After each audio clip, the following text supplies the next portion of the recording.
Hola mi gente, ¿cómo están? Aquí Alba Mar con ustedes. Me llamo Alba en este canal Seriela para hablarles de libros y algunos en español. Hello, how are you doing? My name is Alba Mar. You can call me Alba. And we're here to talk about books, some of them in Spanish, but not today. Because I was tagged for the Reading Habits book tag. I was tagged by Shawn. I wasn't going to make a video until I could update on March of the Mammoths, on all the other things that are happening here in March, but I was tagged. So let's get to this right away. Number one, do you have a certain place at home for reading? Well, yes, I'm going to try to put the picture up right here.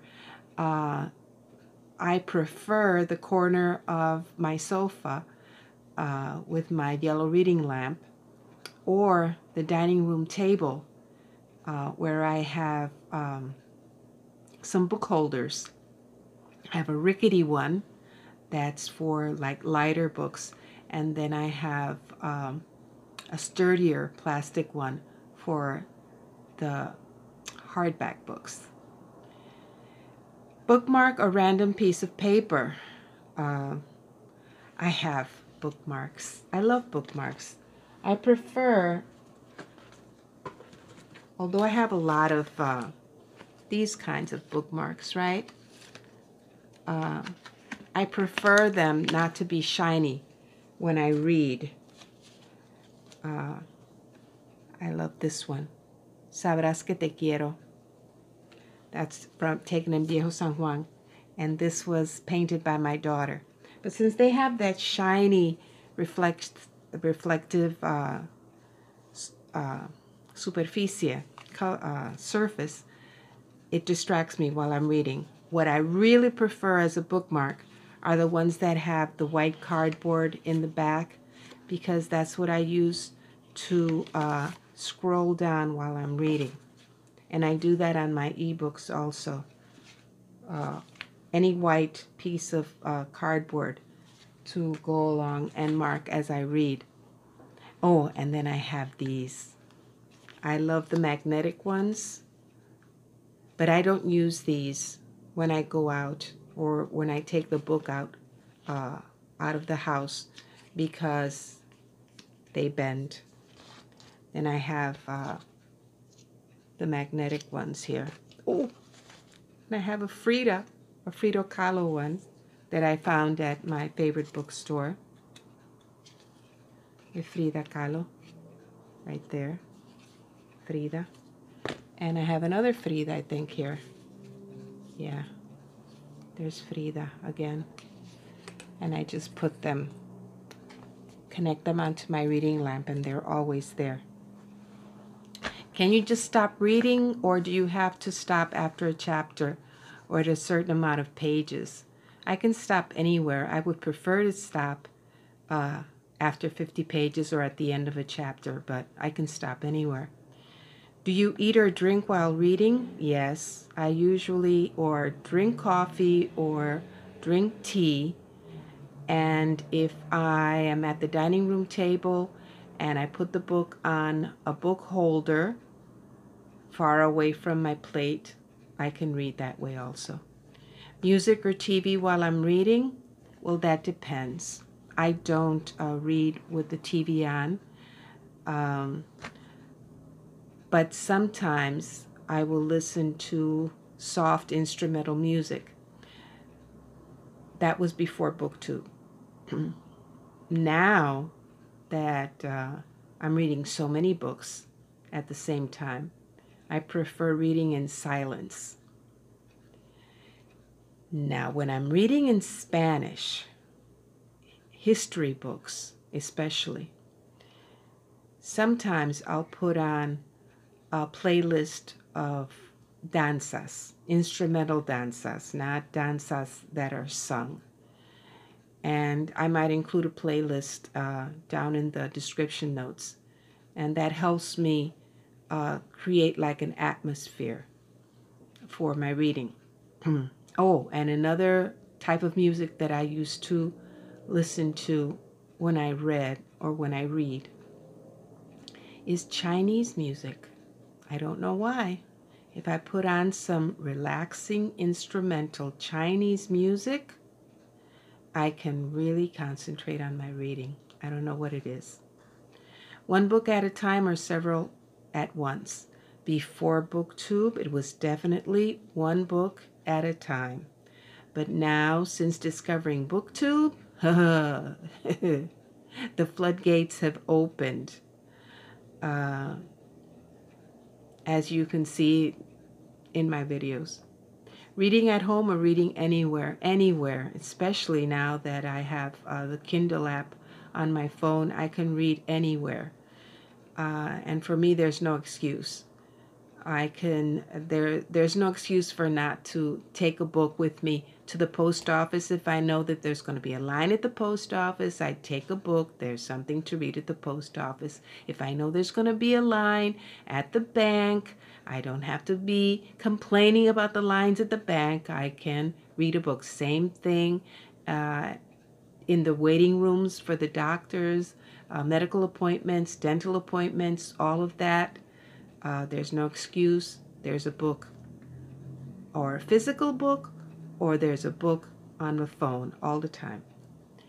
Reading out loud or silently in your head, well, that depends also, because I prefer reading silently in my head, but since sometimes I live next to the gas station, and sometimes you even heard the music at all hours of the day or night, does not matter.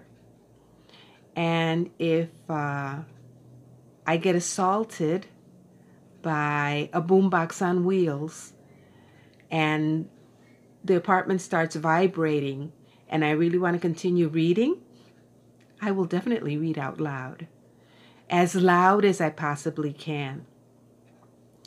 And also, if I've gotten to a place in a book that's in Spanish that's a little complex for me, the language is a little convoluted for me, or too much academia, I will definitely read it out loud so that I can concentrate, and so I can focus, and I can try to get the meaning of those passages.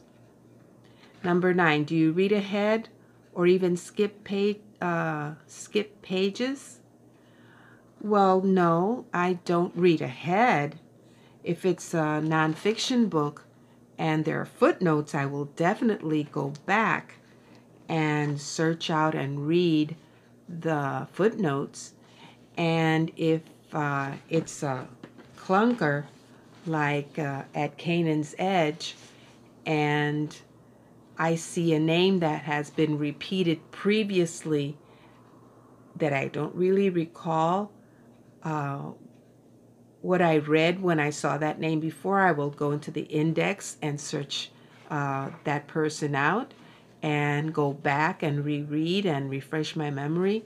And then if there are photos, right? If there are photos in the book, sometimes I will go forward and look at the photos that reference the passage that I'm reading. And that usually happens in a nonfiction book. I don't skip ahead in fiction books at all.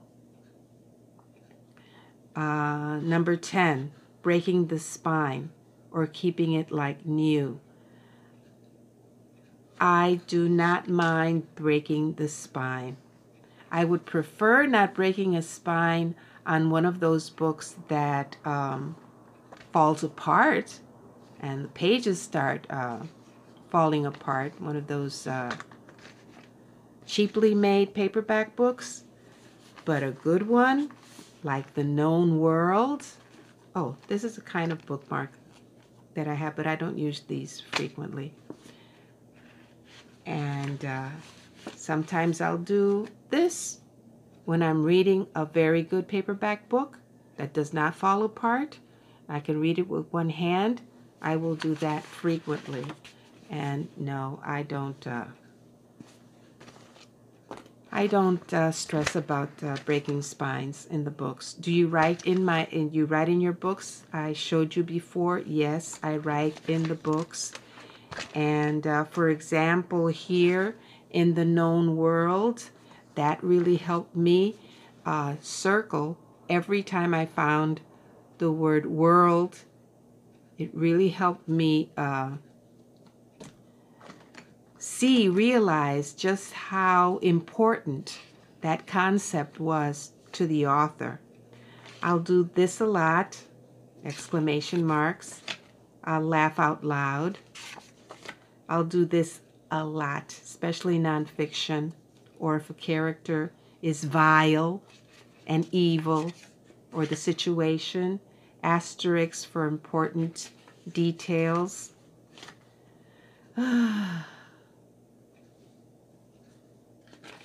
Eyes rolling. Roll my eyes.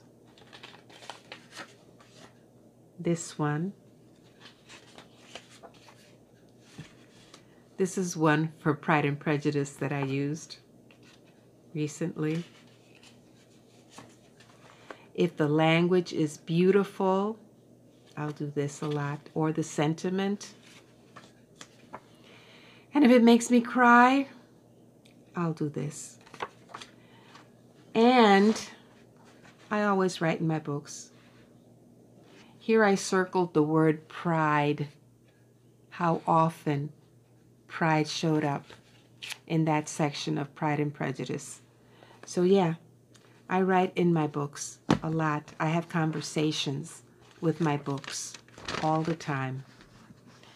And if somebody is bothered by my reading a book that I have written in, can get their own books. Yes, that's what I did. Okay, so thank you, Shawn, for tagging me. It was fun. I saw a lot of people do this tag, and so I will leave the channels for the people that I tag down below in the description box, and I hope that they'll do it if they haven't done it before. Who do I tag? I tag Stephanie at her channel. I think it's Read This. Lisa at Liking Books. Peter at Comfy Cozy Up. Dee Dee at Brown Girl Reading. Mel at Mel's Bookland Adventures. Tati at Musical Tati. And Troy, who's somebody I just recently subscribed to. And if you haven't done this tag, do it. It's short and easy. Take care. Cuídense mucho, mi gente. Adiós.